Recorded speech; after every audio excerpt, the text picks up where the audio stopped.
उत्तर देणं गरजेचं आहे।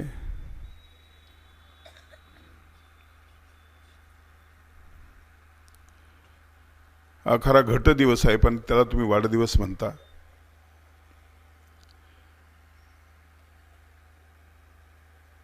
आणि मी याला माझा वाढदिवस समजत नाही। जे थोडंफार कार्य आपल्या सहकार्याने मी करतो, तुमच्या सहकार्याशिवाय काही होऊ शकत नाही। म्हणून हा तुमचा सगळ्यांचा गौरव दिन आहे, हा चिंतनीचा उत्सव आहे असं मी समजतो। आणि पुन्हा विनंती करतो की यानंतर आपल्या महाचिंतनेच्या उत्सवामध्ये हा कार्यक्रम नसावा, ही माझी तुम्हाला विनंती आहे। चिंतनी ही शुद्ध स्वरूपामध्ये चिंतनी असावी।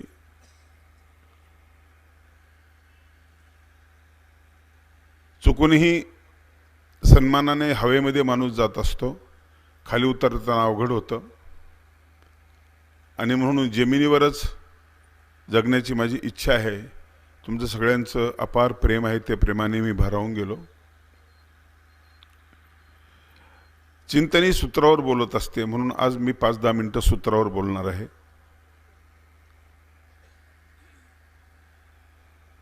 श्री चक्रधर प्रभूंचे जे सूत्र आहेत, या सूत्रांमध्ये समाज परिवर्तनाची शक्ती आहे। जसं एकत्री ओवी अनुभवावी असं संत नामदेवांना वाटलं ज्ञानेश्वरीबद्दल, असं एक एक सूत्र माणसाला दिशा देऊ शकतं, दीपस्तंभाचं काम करत असतं। म्हणून श्री चक्रधर प्रभूंचे सूत्र म्हणजे अमृताचे कुंभ आहेत, ते पहारेकरी आहेत असं मी म्हटलेलं आहे माझ्या लिखाणामध्ये। चमकणारे ते तेजस्वी स्वयंभू प्रकाशाने चमकणारे तारे आहेत। जलम अन्नम सुभाषितम असं म्हणत असताना शास्त्रीने तेच अभिप्रेत आहे की सूत्र हे सुभाषित आहे, सुविचार आहे। त्या अक्षरामध्ये निवास करणारा अक्षर ब्रह्म, तो वचनरूप परमेश्वर, विश्वकल्याणाची भाषा वापरणारे श्री चक्रधर प्रभू, सूत्राच्या घरामध्ये ते राहतात। म्हणून वचनरूप परमेश्वर आपण त्याचा असा उल्लेख करत असतो। चिंतनेच्या पहिल्या दिवसापासून झालेली जी व्याख्यान आहेत, इतके अपूर्व व्याख्यान आहेत। उत्तम कांबळे सरांनी जे विवेचन केलं, अभूतपूर्व अशा प्रकारचं, या अंगाने श्री चक्रधर स्वामी आतापर्यंत आम्हीही मांडू शकलो नाहीत। त्यानंतर वैशालीताई किन्हाळकर, आम्ही अनेकदा स्मृती वाचली, परंतु आचार्य नागदेव आपल्या बहिणीची शपथ घेत होते, आण घेत होते, हे आमच्या लक्षातून निष्ठून गेलेलं होतं। त्या अंगाने आम्ही बघितलेलं नव्हतं। म्हणून वेगळ्या दृष्टीनं पाहणं, साक्षेपी नजरेनं साहित्याकडे पाहणं हे सगळ्यात महत्त्वाचं आहे, हे आपल्या लक्षात आलं। रामेश्वरानंद सरस्वती यांनी महावाक्यातले जे विरुद्ध धर्म जे आहेत, विरुद्ध धर्म ते ईश्वरीची आती, याचं जे विवेचन केलं, त्याला मोकळं करण्याचा प्रयत्न केला। मी त्यांना फोन केला मगाशी, म्हटलं महाराज खूप छान बोलले तुम्ही। श्री चक्रधर स्वामींचं एक सूत्र आहे म्हटलं, असं त्या सूत्रात त्याचं वर्णन आहे, तुम्हाला ते माहिती नसताना त्याच्यावर भाष्य तुम्ही केलं। ते म्हटले ते मला सूत्र तुम्ही लिहून द्या। कमाले म्हटले स्वामींचं सूत्र आहे? म्हटलं स्वामींचं सूत्र आहे ते।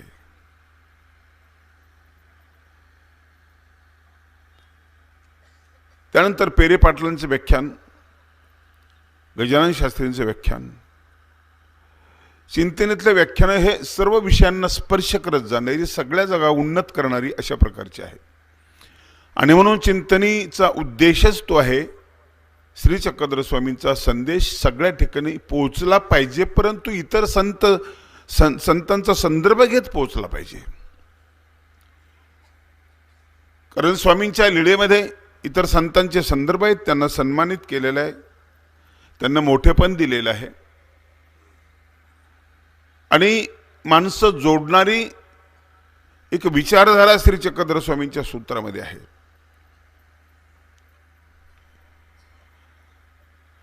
स्वामींचं एक सूत्र मी तुम्हाला सांगतो 10 मिनिटांमध्ये. आता आऊसाहेब बिढाड राखण करत असते. गावातले टार्गेट मुलं येतात, मस्ती करतात, भीती दाखवण्याचा प्रयत्न करतात. आऊसा चिडलेली असते, खाईन रे खाईन म्हणते. मुलं घाबरतात, पळतात. गावातल्या लोकांचा समज होतो की चोर आले होते का वगैरे. स्वामींना विचारतात ते, स्वामी त्याचं स्पष्टीकरण करतात. पण आऊशीला एक स्वामी सूत्र सांगतात, ऐसे भय नुपज विजे. तुम्ही उपज करता, निर्मिती करता, सृजन करता, करा.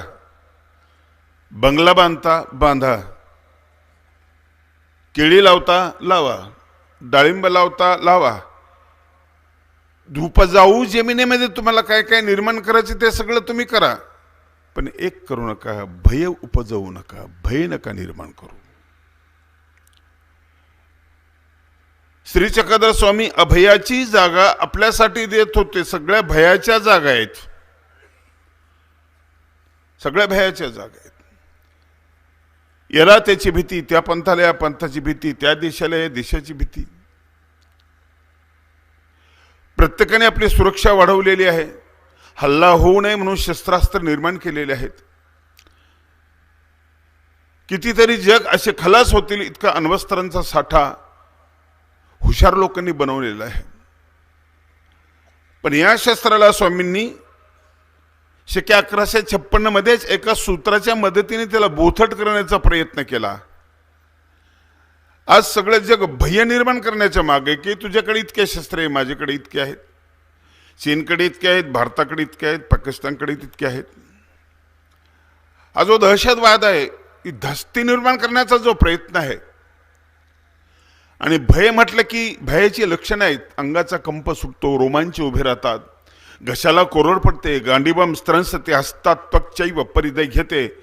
गांडीव धनुष्य धारण करणारा अर्जुनही गर्भगळीत होतो.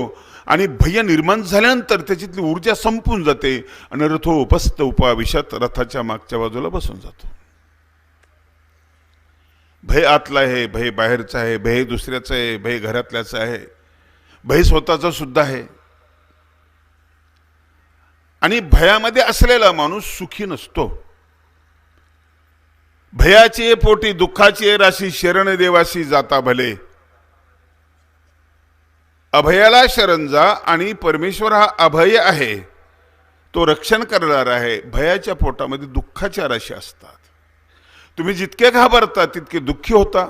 भयामुळे तुम्हाला जीवनातलं कुठलाच रस तुम्हाला चाकता येत नाही, नाही चाकता येत. एखाद्याला सांगितलं त्या घरी तुम्ही जेवायला चालले, जेवायला बसा, पण त्या घरात एक पोरगा असे की जेवायला बसली की मागून येतो डोक्यामध्ये काढूक घालतं, जेवण नाही जाणार तुम्हाला. भयानं झोप खराब होते.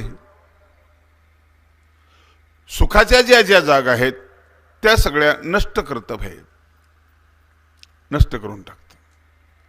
मी माझ्या पुस्तकात एक प्रसंग लिहिला. चिकलठाण्याला मी असताना 11 वेळ चोर माझ्याकडे आले, त्रासून गेलो मी. शेवटच्या दिवशी ज्यावेळेस ते चोर आले त्यावेळेस खिडकी ओढली, खटकन वाजली. मी उठलो, बसलो आणि मला त्या चोराचा चेहरा दिसला. घरं थोडेसे लांब होते, मग जोरात आवाज दिला मी, चोर चोर, जोरात आवाज दिला. लहान मुलगी झोपलेली होती माझ्याकडे, ती उठली. उठल्यानंतर हसायला लागली. मला मोठं विसंगात वाटलं की मी ओरडतोय आणि ही हसते, चोर आले, खिडकी उघडले, कशी काटते. त्याला म्हणलं तुला हसायला काय झालं. ती म्हणाली तुमचे उच्चार इतके स्पष्ट आहे पण आज तुम्ही चुकले. म्हटलं काय चुकलो मी. ती म्हणाली तुम्ही काय म्हटले. म्हटलं मी चोर चोर म्हटलं. ती म्हणे नाही, र म्हटलेच नाही तुम्ही, चोय चोय म्हटले म्हणे. तुम्ही इतके घाबरले बाबा की तुमच्या आता रस निघून गेला. भयग्रस्त अवस्थेमध्ये आपण पाहतो. मी एक जुनी गोष्ट ऐकली होती. पिंपळगावचा एक शिंपी होता आणि तो खूप घाबरलेला असायचा, नेहमीच भित्रा होता खूप तो. एक दिवशी रस्त्यानं चालला, अंधारी रात्र, अमावास्याची रात्र, आणि रस्त्याने चालला, झाडाखाली गेला, उघडे मारल्या चोरांनी, त्याला पकडलं, त्याचं शर्ट पकडलं, म्हणता सांग कोण आहेस, कुठला आहेस तो. तो इतका घाबरला, तो म्हणे मी शिंपळगावचा पिंपी आहे म्हणे. होता कुठला? पिंपळगावचा शिंपी. असंच आपलं सगळ्यांचं असं असतं. आणि म्हणून भयग्रस्त या समाजाला अभयदान देण्याचं काम श्री चक्रधर स्वामींनी केलेलं आहे. असं भय निर्माण करू नका. काही यंत्र करायचे निर्माण करा. तुम्हाला कुठं अंतराळात जायचं तिकडं जा. जे जे तुम्हाला निर्माण करायचं, सृजन करायचं ते ते करा. पण ज्याच्यापासून असं भय निर्माण नाही झालं पाहिजे अशा प्रकारचं सृजन करा. पसायदानवर महाराज बोलले. थोडंसं मला त्यावेळेस असं वाटलं की हे मुद्दे राहून गेलेले आहेत. आणि म्हणून सिल्लोडच्या कार्यक्रमामध्ये मी विषय असा घेतला होता की अभयदान ते पसायदान असा माझा विषय होता. अभयदान पहिल्यांदा महाराष्ट्रामध्ये श्री चक्रधर स्वामींनी दिलं. दलितांना, रंजल्या गांजल्यांना, गरिबांना, जातीवादापासून घाबरलेल्या अस्पृश्यांना, यांचे शिकार होते अशा पशु पक्ष्यांना, आणि सल्ला दिला सगळ्या महात्म्यांना, जीवांना, माणसांना. शबासकीची पाठीवर थाप मारून सल्ला दिला. पहिलं त्याला मोठं केलं. तुम्ही महात्मे की गा. पहिल्यांदा गौरव झाला हा मनुष्य गौरव. सगळ्या मानवजातीचा गौरव केला की तुम्ही महात्मे आहात. आपण म्हणत नाही महात्म्यालाही महात्मा आपण म्हणत नाही. स्वामींनी गौरव केला. आणि ज्याला काम सांगायचं त्याला मोठेपणा देतो, आणि मोठेपणा दिल्यानंतर आपण त्याला काम सांगत असतो. स्वामींनी असंच केलं त्या सूत्रामध्ये. तुम्ही चतुर्विधा भूतग्रामा अभय देयावे. हे अभयाचं सूत्र. हे नसेल तर पसायला कुठला अर्थ राहणार नाही. पसाय म्हणजे प्रसाद, पसायदान म्हणजे प्रसाददान. आणि अभय जर नसेल तर तुम्ही प्रसाद खाऊ शकत नाही. आणि म्हणून श्री चक्रधर स्वामींनी जे अभयदान देण्याचा आम्हाला सल्ला दिलेला आहे. वस्त्रदान द्या, पैसा द्या, जमीन द्या, काय द्यायचं ते द्या, पण ते सगळ्यांचं जे सुख आहे तुम्हाला अभय असल्याशिवाय तुम्हाला ते उपभोगता येणार नाही. या न त्या कारणाने आपण सगळे भयग्रस्त आहोत. कधी पाण्याची भीती होती का? तर भीती वाटायला लागली. ज्या ज्या गोष्टीची प्रीती होती त्या त्या गोष्टीची भीती वाटायला लागली. बासुंदीची प्रीती होती, डायबिटीज झाली, तिची भीती वाटायला लागली. भजी आवडायचे, बीपी झाला, त्याची भीती वाटायला लागली. जे जे आवडत होतं आपल्याला, जे जे प्रिय होतं, ज्याची आपण प्रार्थना करत होतो,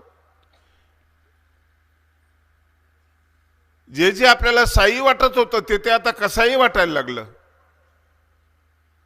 आणि म्हणून श्री चक्रधर स्वामींनी सुखस्थान सुखमय करण्याच्या दृष्टिकोनातून आणि तुमच्या इथल्या जीवनाचं दुःख निघून जाण्यासाठी स्वस्थे चित्ते बुद्धय संभवंती ही सूचना करून की तुझी प्रतिभा त्यावेळेला फुलेल, त्यावेळेस तुला कविता करता येईल, तुला स्फुरण जन्माला येईल.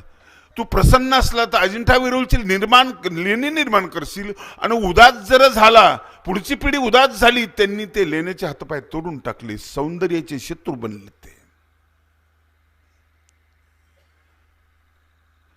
ते लेण्यांनाही भय वाटलं, पाहणाऱ्यांनाही भय वाटलं. आजही आपण ती लेणी बघत असताना आपण हळहळ होतो की किती किती वाईट होती माणसं. हे माणसाचे शत्रू नाही, हे सौंदर्याचे शत्रू, हे परमेश्वराचे शत्रू, हे कलेचे शत्रू आहेत. म्हणून आज बिस्लरीची बॉटल हातामध्ये घेऊन बाहेर पडणारा माणूस. आम्ही सराडीचं पाणी प्यायचो साहेब. मी लहानपणी गुरं सांभाळायचो, सराडीचं पाणी प्यायचो. जमिनीमध्ये साचलेलं पाणी, गडूळ असलेलं पाणी. इतकी सुंदर जमीन होती, माती इतकी श्रीमंत होती, माती इतकी निरोगी होती. आता गोदावरीचं पाणी मी पिऊ शकत नाही, त्या पाण्याला आम्ही स्पर्श नाही करू शकत. भीती पाण्याची आम्हाला, भीती प्राण्याची आम्हाला, भीती खाण्याची आम्हाला, भीती दुधाची, केमिकल टाकून हे करतात, भीती दुधाची आम्हाला, भीती गोड वस्तूची आम्हाला, भीती गोड बोलण्याची आम्हाला. वरून चांगलं बोलणारा माणूस मधी कसा आहे कोणास ठाऊक, सगळ्या भयाच्या जागा आहे, सगळीकडे भयाच्या जागा आहे. आणि म्हणून श्री चक्रधर स्वामींनी महाराष्ट्राला दिलेली जी देण आहे ती देण आहे अभय. स्वामींच्या जवळ जो ससा गेला पहिल्यांदा नाही गेला, पहिल्यांदा तो अभय झाला. स्वामींच्या जवळ बागडायचा, फिरायचा, उड्या मारायचा आणि अशी एक प्रसन्न चेहरा, प्रसन्न मूर्ती बघायचा तो. आणि नंतर तो पारधी मागे लागल्यानंतर पहिल्यांदा नाही गेला तो, मागे लागल्याने शत्रू. समोर बसलेला माणूस हाही शत्रू असू शकतो, पण त्याला त्यातला फरक कळला. ही निर्भयाची जागा आहे, या डोळ्यामधून प्रेम झिरपतं, ममता पाझरते हे त्याच्या लक्षात आलं आणि तो त्या ठिकाणी जातो. स्वामींजवळ वाघीण शांत होऊन बसते, निर्भयाची जागा म्हणून त्या ठिकाणी बसते. आणि म्हणून माणसानीच भय निर्माण केलेलं आहे, पशुपक्ष्यांनी निर्माण केलेलं नाहीये. आणि माणूसच घाबरलेला आहे आता. आणि हा माणूसच पृथ्वी वाचवा नावाचं संमेलन घ्यायला लागलेला आहे. वसुंधरा बचाव हा संमेलन घ्यायला लागला. राम तेरी गंगा मैली यांनीच लिहिलं, मैली यांनीच केली. गाणं हाच म्हणायला लागला. मासोळ्या, खेकडे, बेंडक्या पाणी शुद्ध करतात, खराब नाही करत. माणसाने खराब केलं. अंतराळामध्ये जो हजारो टन कचरा आहे ना, तो पशुपक्ष्यांनी केलेला नाही, आकाशात उडणाऱ्या पाखरांनी केलेला नाहीये, माणसांनी केला. घाण इथे केली, घाण तिथे केली. एक पोरग सांगता आजीला, आजी मंगळावर चाललाय म्हणे माणूस. तिला काही कळत नव्हतं, लिहिता वाचता येत नव्हतं, पण म्हटली मंगळावर चाललाय म्हणे. हो, माणसाला सांग रे, ही पृथ्वी अमंगळ केली आणि मंगळावर कशाला कचरा करायला चाललास आणखी, नको जाऊ म्हणत तिकडं. जंगल जनावरांनी सुरक्षित ठेवले, वाघ, सिंह, लांडगे वगैरे यांनी सुरक्षित ठेवले. माणसाने नष्ट करून टाकले. भय निर्माण करणारा माणूस आहे. म्हणून याला समजावून सांगितलं की अभय दान दे. आणि तुला जे निर्माण करायचे ना, ऐसे भय नुपज विजय. औषेला सर्वज्ञ सांगतात की अशा प्रकारचं भय निर्माण करू नकोस. जागोजागी आपण भयाच्या जागा निर्माण केलेल्या आहे, आपण दहशत निर्माण केलेली आहे. आणि म्हणून अभयदानाचा आजो स्वामींनी जो मंत्र दिला, महाराष्ट्रामध्ये पहिल्यांदा मंत्र दिला, पहिल्यांदा ज्ञानेश्वरीचे कितीतरी अगोदर मंत्र दिला. आणि हा मंत्र प्रादेशिक नाहीये, जातीचा नाहीये, कारण सगळे जे घाबरलेले सगळ्यांसाठी हा मंत्र आहे. सगळे देश घाबरलेले, सगळे घाबरलेले. अमेरिका असो, रशिया असो, सगळ्या महासत्ता आहेत ना, घाबरले म्हणून तर शस्त्रास्त्र निर्माण करतायत. सगळ्यांना तो मंत्र आहे. म्हणून अभयाची जी गरज आहे ही सार्वजनिक गरज आहे. आणि पुढे त्याला सपोर्ट करण्यासाठी पसायदान आलेलं आहे. आता विश्वात्मके देवे येणे वागेदने 9234 ओव्या लिहिल्यानंतर 9 ओव्या लिहिल्या कळस म्हणून ते ओव्या लिहिल्या. पहिल्या ओवीमध्ये कोण विश्वात्मक आहे त्याला प्रार्थना केली. आणि दुसऱ्या ओवीच्या आरंभीत जे खळांची व्यंकटे सांडो तया सत्कर मेरेती वाडो भूता परस्परे पडो मैत्र जीवांचे, ही ओवी लिहिली. असं असत नाही, पण ही पद्धत नाही आपल्यामध्ये. चांगल्या माणसांचे नाव पत्रिकेत आपण पहिल्यांदा टाकतो. व्यासपीठावर चांगल्या माणसांचे नाव आपण अगोदर घेतो जे प्रतिष्ठित आहे, नंतर मग वगैरे वगैरे सगळं असं आपण म्हणत असतो. इथं उलट केलेलं आहे. ज्ञानेश्वरीमध्ये पहिल्यांदा जे नाव घेतले, दुष्ट लोकांचे नाव घेतले, वाईट लोकांचे नाव घेतले. जे खळांची व्यंकटी सांडो तया सत्कर्मी रती वाढो, यांचं नाव घेतलं. चांगल्या माणसांचं नाव शेवटी घेतलं. त्यांना कल्पतरू म्हटलं, त्यांना चिंतामणी म्हणलं, म्हटलं. चालते बोलते कल्पधरते आलांछन चंद्रमा त्यांना म्हटलेलं आहे. खूप मोठ्या उपाधीने त्यांना सजवलेलं आहे, शृंगारलेलं आहे. पण अगोदर तर दुष्ट लोकांची नावं घेतली. कसं झालं असेल असं? असं कधी होतं का? आता मी बोलताना डॉक्टर साहेबांचं नाव सुरुवातीला घेतलं, कोणी शिरप्या, गंग्या असे नाव अगोदर घेतलेले नाहीये. पण इथं हा उलटा जो प्रवास आहे ना, अगोदर यांचे नाव का घेतले याचं कारण आहे, हा जो प्रसाद आहे हा प्रसाद घाबरलेल्या लोकांना, घाबरवणाऱ्या लोकांना पहिल्यांदा भेटला पाहिजे. आणि आई जसं बिमार असलेला, अशक्त असलेल्या मुलाची पहिली काळजी घेते, सशक्त मुलाची काळजी घेत नाही, त्याला अगोदर जीव घालते, त्याच्यावर अगोदर लक्ष देते, या भूमिकेतून पहिल्यांदा ही नावं घेतलेली आहेत. स्वामींच्या सर्वांवर असलेले सुरुवातीला जे पारधी आहेत त्यांना पहिलं सूत्र स्वामींनी सांगितलं. ब्रह्मविद्येचं उद्घाटन अशा सामान्य माणसाकडून करून घेतलं की जे आदिवासी आहेत, जे अडाणी आहेत आणि ज्यांच्या हातामध्ये शस्त्र आहे, ज्यांना काही कळत नाही. ही जी स्वामींची भूमिका आहे, ममतेची भूमिका आहे. म्हणून ते पतितोद्धारक आहेत. आणि स्वामींनी पहिल्यांदा त्या ठिकाणी शस्त्र बोथट केलेलं आहे. आणखी एका लीळेमध्ये बाण स्वामींनी जमिनीत गाडलेला आहे. शस्त्र निर्लज्ज आहे, त्याला अक्कल नाही कुठली. ज्याला अक्कल नाही त्याच्या नादी लागतात तुम्ही. त्याला कापायचं माहिती आहे, त्याला जोडायचं माहिती नाहीये. म्हणून ही सूत्र जी आहे स्वामींची, ही विश्वात्मक असलेली सूत्र आहेत. ही देश संप्रदायाच्या सीमारेषा ओलांडून जाणारी सूत्र आहेत. ही व्यापक आणि आत्मक असलेली ही सूत्र आहेत. ही लोकांपर्यंत जायला पाहिजेत. मराठीतले हे पहिले वाक्य आहेत. वेदमंत्रापेक्षाही मोठी ताकद असलेली, शक्ती असलेले हे सर्वज्ञांचे हे पुत्र आहेत. छोटे छोटे वाक्य आहेत, पण हे रत्न आहेत. पसायदांनी त्याला सपोर्ट केलेला आहे.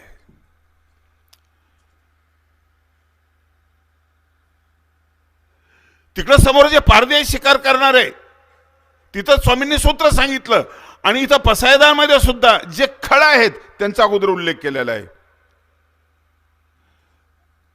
खळांची व्यंकटी सांडव म्हणजे वाकडेपणा, वक्रता. व्यंकटी म्हणजे वाकडेपणा. काही माणसं असे सरळ बोलतच नाही, त्यांचा स्वभावच नाही. बसले काय नाही, नाचतोय. अरे नाही, तसं नाही विचारलो. म्हटलं तुमचं काय चाललं? हजामती करतोय. नीट बोलतच नाही. असतील शेजारी बसलेले असतील काही. हे जे वाकडेपण आहे, सरळ बोलता आलं पाहिजे ना. साधी गोष्ट आहे. बोलण्यामुळे जगात सगळ्यात जास्त भांडण आहेत. बोलण्यामुळे महाभारत घडलेलं आहे. सोयीच्या टोकावर बसलेली एवढी माती महाभारत घडलं. मंतराच्या जिभेवर रामायण घडलं. ते बोलणं चांगलं असतं तर रामायण घडलं नसतं, महाभारत घडलं नसतं. मधुर मधुर वचने शत्रुते मित्र होती, मधुर मधुर वचने डुल्लती मस्त हसती. सर्वज्ञांनी महात्मेनी प्रिय वक्ते या व्हावे असं म्हटलं. सुरुवातीला महात्म्याला अभयदान द्या असं म्हटलं. परत एवढ्यानंच भागणार नाही. महात्मेनी प्रिय वक्ते या व्हावे असं आणखी शिकवलं.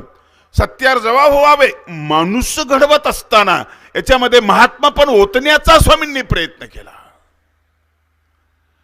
जारज अंड स्वेदज उद्भीज या सगळ्या प्राणी मात्रामध्ये रमण्याचा प्रयत्न केला, व्यापक होण्याचा प्रयत्न केला. आणि यांना तुम्ही अभय द्या असं म्हटलेलं आहे. अभय द्या, मुंगीला द्या, अभय द्या, सूक्ष्म जंतूंना अभय द्या.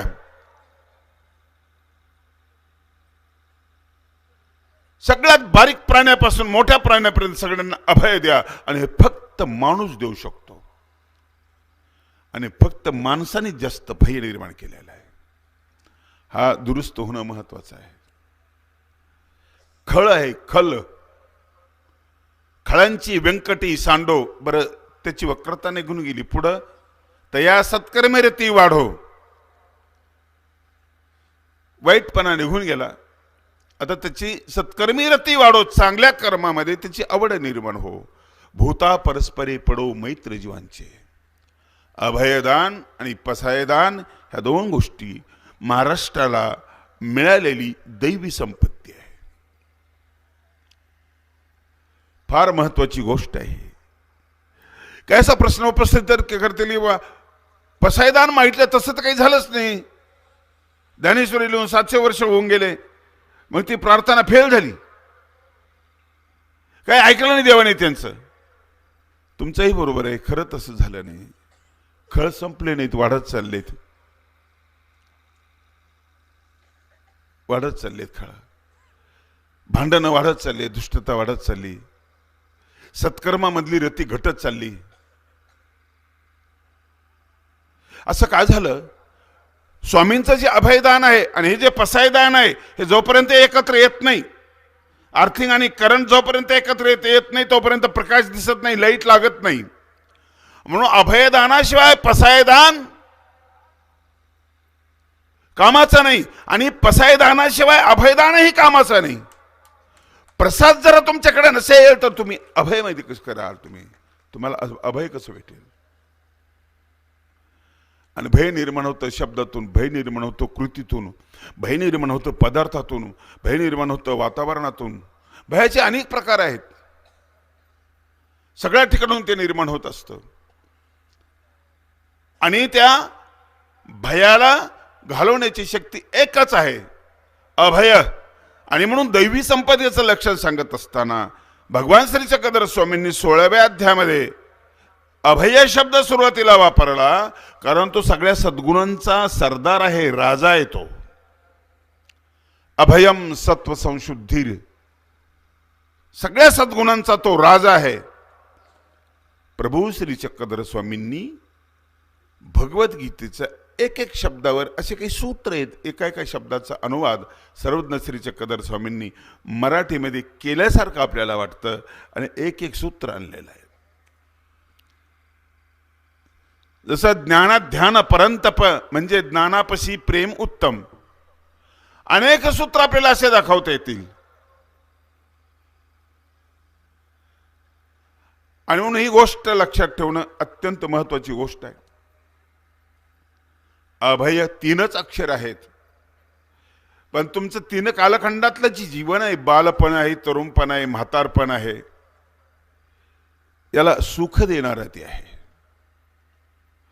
तुम्हाला सुख देणार आहे ना, तुमच्या मार्फत दुसऱ्याला सुखी करणार आहे. भयाच्या अडचणी दूर करा. इत्य सर्व निरर्थकम क्षितितलम कृष्णम पदम निर्भयम. श्लोक मोठा आहे तो. भोगे रोग भयम सुखे क्षय भयम वित्तेषु राज्ञे. सगळ्या भयाच्या जागा आहेत, एकच जागा आहे कृष्णम पदम निर्भयम, अभयाची जागा. प्रभू श्री चक्रधरांनी औसेला स्त्रीला हे सूत्र सांगितलं, ऐसे भय नुपज विजे. हे तुमच्या घरामध्ये आणा आणि लेकरांना भयातून मुक्त करण्याचा प्रयत्न करा. साधी साधी गोष्ट आहे. पा किचनमध्ये 3 मुली आहेत. एका मुलीच्या अंगावर झुरळ पडलं, ती ओरडली, झटकून दिली तिने, असं बाजूला पळायली. तिला ते बघितलं आणि ते झुरळ तिने असं जे उडवलं ना, ते दुसरीच्या अंगावर पडलं. ती पण ओरडली, ती पण बाजूला पडली. काक्रोच काक्रोच म्हणून ती बाजूला पळायला लागली. तिसरीच्या अंगावर पडलं, ती निर्भय होती. तिच्या हातावर असं ते चाललं, तिनं असं केलं, टिचकी मारली, खिडकीच्या बाहेर निघून गेलं. आत्ता दोघीला कळायला लागली की आपलं चुकलं. घाबरण्याचं काही कारणच नव्हतं. ज्याला आपण घाबरतो त्याचा स्वभाव आपल्याला माहिती नाहीये. ज्याला आपण घाबरतो त्याच्या जवळ गेल्यानंतर तो आपल्याला कळेल. म्हणून तुम्ही ज्याला घाबरताना, ज्या वस्तूला घाबरता, ज्या कृतीला घाबरता, ज्या कामाला घाबरता, तिथं जाण्याचा प्रयत्न करा तुम्ही. आणि तुमची घबराट जी आहे, तुमचं जे भय आहे, तुमची किती नुकसान करते. चिंतनी व्याख्यानमाला चालू आहे. एकाला मी विषय दिला होता, नील आर्मस्ट्रॉंग हा विषय त्याला दिला होता. चंद्रावर पहिल्यांदा तो माणूस गेला, यानमध्ये बसला, चंद्रावर पहिल्यांदा गेला. त्याच्यासोबत त्याचा एक मित्र होता. आणि आमच्या त्या वक्त्याने जो मुलगा होता, छोटा मुलगा, मुलं प्रवचन करतात आमच्या इथे, तर त्यांनी त्याच्या मित्राला सांगितले की तू उतर खाली अगोदर. ते उतरायला लागला.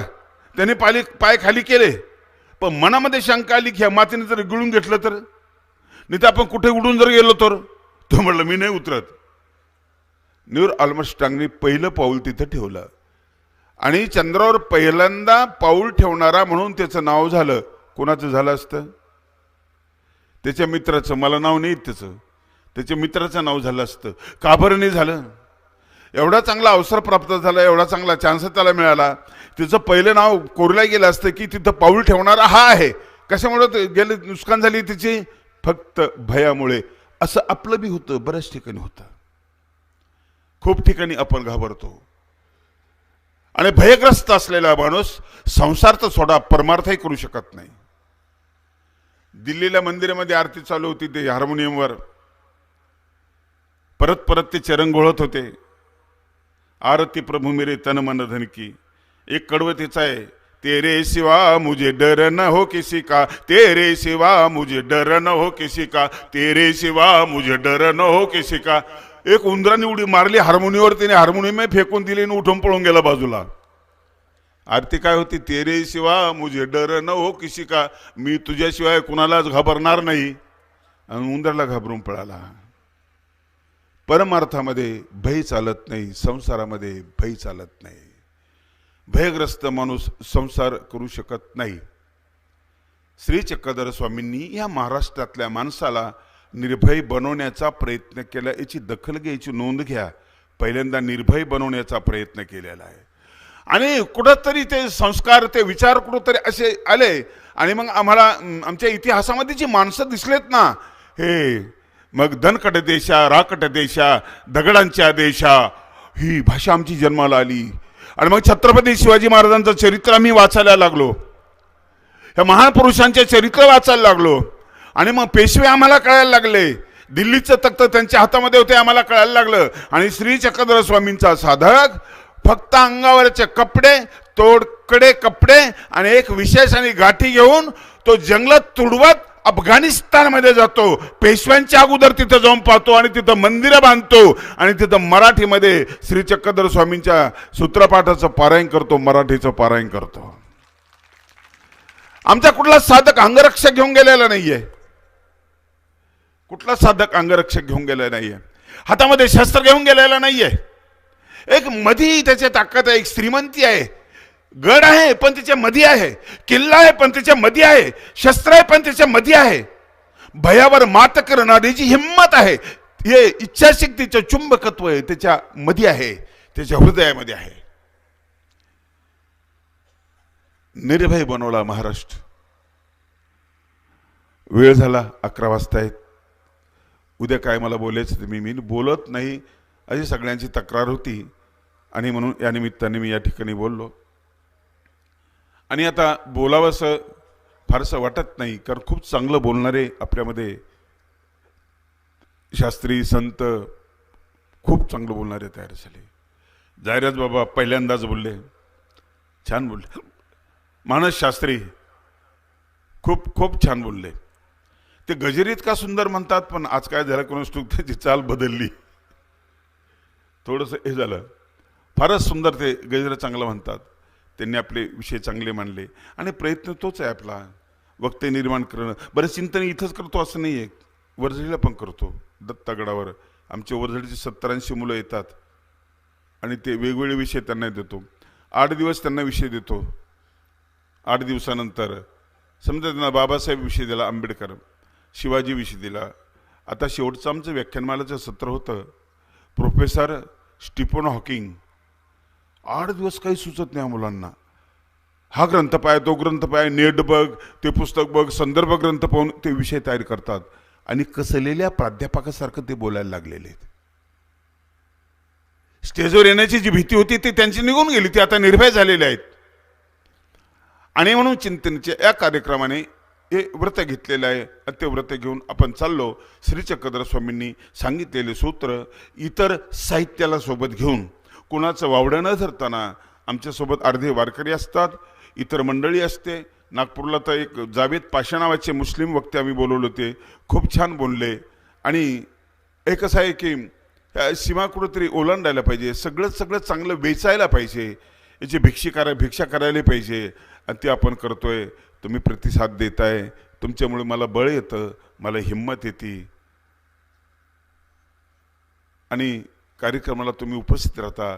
चिंतनेवरच्या प्रेमामुळे, चिंतनेमध्ये आलेली जी व्याख्यानं जी होतात ना, त्या व्याख्यानामुळे थक्क झालो मी. या वर्षाचे सुद्धा वक्ते खूपच चांगले वक्ते होते, तयारीचे वक्ते होते, अभ्यासपूर्ण त्यांनी आपले विचार मांडले, अशा प्रकारचे वक्ते होते.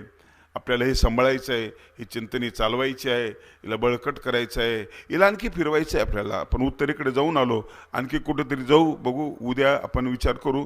उद्या आज संध्याकाळी आम्ही बसतो, विचार करतो. आणि उद्याची चिंतनी कुठं होणार पुढच्या वर्षाची ते आम्ही जाहीर करू. आपण बसले सगळे, तुमचे मनपूर्वक आभार मानतो मी. आमचे डॉक्टर काळेसाहेब आले, खूप समाधान वाटलं. माहेरची व्यक्ती यावेळेस येते घरी, त्यावेळेस जे समाधान वाटतं. सकाळी बागडे नाना येऊन गेले, सभापती साहेब येऊन गेले, खूप खूप बरं वाटलं मला. आता विश्रांतीची वेळ झालेली आहे, आराम करा, तुम्ही थकलेले आहात सगळे, तुम्ही शोभायात्रेमध्ये फिरले आणि म्हणून तुम्ही आता विश्रांती घ्या अशी मी तुम्हाला सूचना करतो आणि माझे 2 शब्द संपवतो. तुम्ही जे माझा सन्मान केला, परत एकदा तुमचे आभार मानतो आणि 2 शब्द संपवतो.